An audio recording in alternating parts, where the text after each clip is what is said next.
So, according to the question that was asked, I'm going to try my best to explain as much as I can and as clear and fast as I can. Okay? So, we are going to use a diagram as well to explain what I'm saying. So, the question is this: as a Bible believer, is it really true that man is able to step out of this earth? Because this earth that God created, is as man really be able to travel out of the earth? Can man travel out of the earth in flesh and blood, as we do here? Astronauts went to space, they traveled out of the earth. As a Bible believer, is this really true? That's what we are going to be looking at today. So I'll give you my answer right now, and I'll tell you no, it's not possible for man to be able to travel out of this earth in flesh and blood except you die. Okay, you ain't leaving this earth. With the structure of the earth and how the earth was created, no, it's not possible. But however, man has been able to travel out of the habitable part of the earth. Okay, the habitable part of the earth. So the habitable part of the earth and the earth is not the same thing. Okay, when you study the book of Genesis chapter 1, you find that in verse 1 and 2, one earth is mentioned. Then in 9 and 10, another earth is mentioned, which is dry land. Okay, so we are going to use a diagram and follow it one after the other, okay? So that we will be able to understand this. So in the beginning, God created the heavens and the earth. And the earth was without form and void. And darkness was upon the face of the deep. So, and the earth was without form and void. So I drew a circle. So why did I draw a circle? Because when God created the earth, he created it as a circle. Okay, why did I say so? He who sits on the circle of the earth. Okay, he who sits on the circle of the earth. So the earth is a circle. That's why I drew a circle. Then the next statement: God created the heavens and the earth without form and void, and darkness was upon the face of the deep. So without form and void. So we drew a circle. I explained that already. And darkness was upon the face of the deep. Okay, we assume this is darkness. And God said, let there be light. And before that, the Spirit of God hovered upon the face of the deep. So let's say this is God here. Okay, let's say this is God here. So the Spirit of God hovered upon the face of the deep, the surface of the deep. So if God is hovering upon the face of the deep, meaning God is outside. Okay, God is outside the earth. And there was darkness. And God said, let there be light. And there was light. Okay, everywhere on the earth, in the deep, it's filled with waters. Okay, it's a deep. Just imagine from space to this place. Just only that. Imagine that it's filled with water. Okay, that's how it is right now. And then what did God say next? Let there be a firmament in between the water. And it was so, right? There was a firmament in between the water, separating the water from the waters, right? Let there be a firmament in between the water, separating the waters from the waters. So we have two equal parts. The firmament separated it, and God named the firmament heaven. Right now, what do we have now? We have one part water up, one part water down, and there is space here. Okay, please follow. There's a space here called firmament, which God named heaven. Okay, then what did God say next? He said, let the water below the firmament be gathered together, and let dry land appear. The water that was gathered together, he called sea. So the dry land that appeared, what did God call it? Earth. So that's the earth that is in verse 9 and 10. And this is the earth that God hovered upon the surface. Okay? So what did God create next? He created the sea creatures, created everything. But before then, he created what? the lights in the firmament, the stars, the greater light to rule the day, the lesser light to rule the night, the stars and all the bodies of heaven. Okay, he created the stars and everything here to give light to the earth. Okay, then he created man on the earth, the sea creatures, and everything that he created. So, but do you notice that everything that God created, he created from here down, from the firmament down. So what about this place?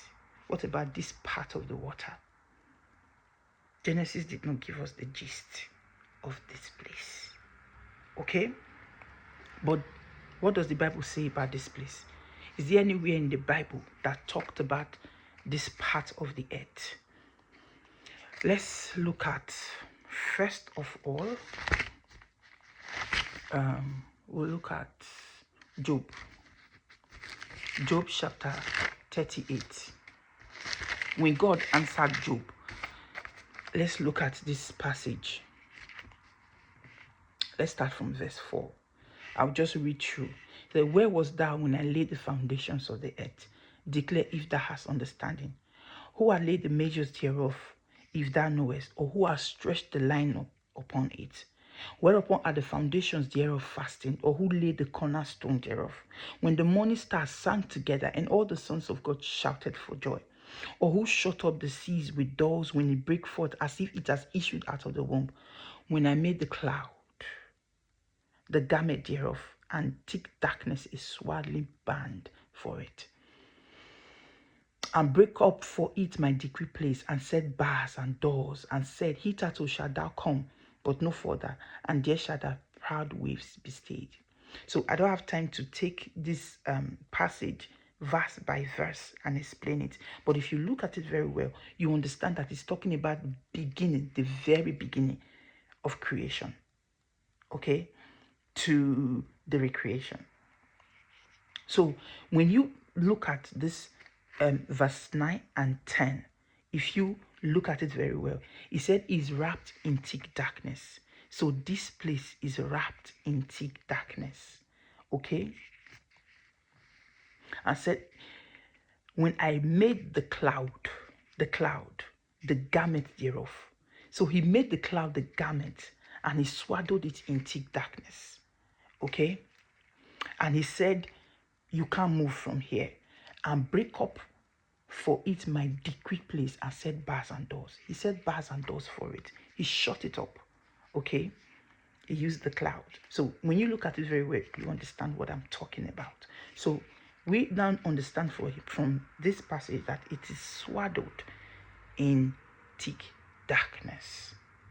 Okay? Then what other passage can we use? What other passage can we read from to back up what we just read?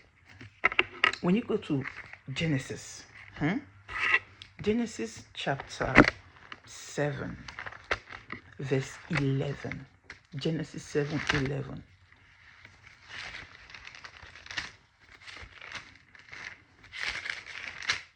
Now, Genesis chapter 7:11, in the time of Noah's flood, in the 600th year of Noah's life, in the second month, the 17th day of the month, the same day were all the fountains of the great deep broken up, and the windows of heaven were opened. Remember, he said bars and doors for it.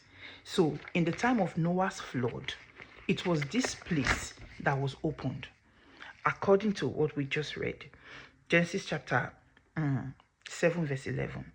When you put it side by side with Job chapter 38 verse 9 and 10, you would understand that they complement each other.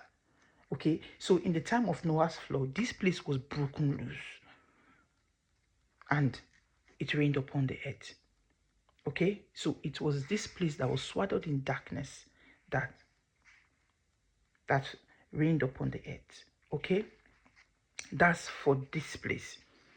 And then for the habitable part of the earth, does the Bible say anything about the habitable part of the earth?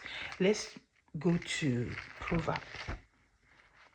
We'll find it in Proverbs chapter 8. Proverbs chapter 8.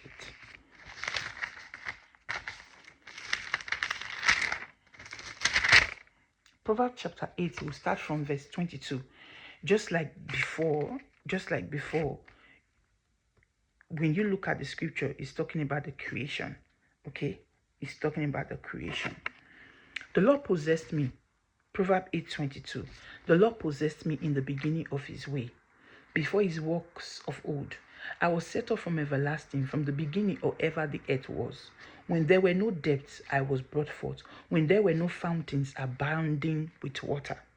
Before the mountains were settled, before the eaves was I brought forth. While as yet he had not made the earth, nor the fields, nor the highest part of the dust of the world. When he prepared the heavens, I was there. When he set a compass upon the face of the deep. When he established the clouds above, when he strengthened the fountains of the deep. When he prepared the heavens, I was there. When he set a compass upon the face of the depth. When you read Amplifier, you would understand more about this chapter 8, verse 27. He said, when he prepared the heavens, I was there. When he set a compass upon the face of the depth. So Amplifier said, when he drew a circle upon the face of the deep and stretched the firmament over it. Okay, when you read Amplifier, we understand it more. So that's how I understood that the habitable part of the earth that appeared, let dry land appear, is a circle as well. Okay, when you read 27, you understand more. When he prepared the heavens, I was there. When he set a compass upon the face of the deep. When he established the clouds above. When he strengthened the fountains of the deep. When he gave the sea his decree that the waters should not pass his commandments, just like we read just now. When he appointed the foundations of the earth, then I was by him, as one brought up with him, and I was daily his delight, rejoicing before him. Rejoicing in the habitable part of his earth, and my delight were with the sons of men. Okay, so when you read verse 31, Proverbs 8:31, it says, rejoicing in the habitable part of the earth, and my delight were with the sons of men. So now there is earth and there is the habitable part of the earth. So man has been able to come out of the habitable part of the earth into space, into the firmament, which is at the middle of the earth. Okay, just like Eden. And just like the Garden of Eden and Eden, remember, Garden of Eden is inside Eden. Like we read later, when after Cain killed Abel and God had cursed Cain went to another part of Eden. Okay, so there is the earth and there is the habitable part of the earth. Man has been able to come out of the habitable part of the earth, okay, into the firmament, which is space, heaven as well, and exploit a little. Okay, and exploit a little. So, and I read that the nearest star is far, millions of light years away. So if the nearest star is millions of light years away and you are saying it's going to take so years, a lot of years to get there, man has not still been able to get there. So how do you expect man to be able to come out of the earth? That's not possible. Okay, it's not possible. So what we know as universe, the galaxies, everything that we know about, is at the middle of the earth. So it's not like the universe is not outside the earth. It's outside the habitable part of the earth. But you understand what I'm talking about? It's not possible. Okay, because it's in the earth. It's in the earth. Okay. The universe is still the earth. It's still the earth. Okay. So it's not possible to come out of the earth. So that's why I said so. And when you look at the structure, you would understand that we are in the middle of water. Yes, we are in the middle of water. There is water above us and there is water below us. Okay, when you dig deep, you start seeing water. So water. Okay, so we are at the middle of water. And what else can we see from this structure? The structure of the earth is a very beautiful one, because when you check um the book of Ezekiel, when Ezekiel was talking about the spirits of the living creature, he said it was like a wheel at the middle of the wheel. And that's how the earth looks like. It's like a circle at the middle of of of a circle. Okay, it's like a circle at the middle of a circle. Okay. And if you look at a pregnant woman, is almost like the same thing. It's almost like the same thing. When you look at a pregnant woman, her tummy is round, and then the baby is folded inside the amniotic sac, and inside the amniotic sac is the amniotic fluid. Just like man, we are in the earth at the middle of water, okay, in a circle, okay. So that's why I said it's impossible. It's impossible for man to travel out of the earth. But it's a breakthrough. We have been able to travel into space, into the middle of the earth, to explore a little. So that's that. And I hope you understand. So if you think everything that I said here is not right, there are some things I'm missing, just like that, or you have some questions, or just contact me, okay? Just we can study more when I have time. You know, I've got some kids, I've got family. It's not, I can't be spontaneous, but it can be planned, okay? Or you can just as well send me a video. Who knows? Who knows? And then I can reply by video or audio, however it goes. But just, I want to tell you that the Bible did not really give us, not the Bible, I mean, Genesis did not really give us the full gist of creation.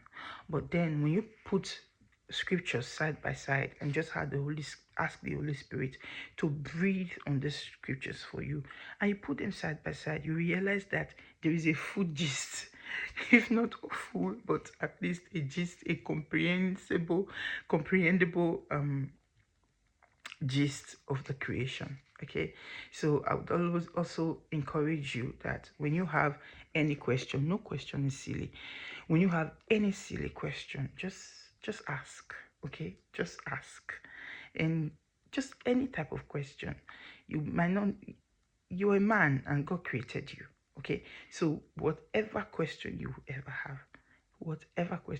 have, I so much believe is inside this Bible, because there are so many silly questions I would think about. Then when I decide to study about it, then I actually would find the answer in the Bible. So I encourage you, it's not a silly question at all. Whatever it is you have in mind, who knows, you can have a question like, do angels eat? Is there food in heaven? Well, you might think it is silly, but it's not.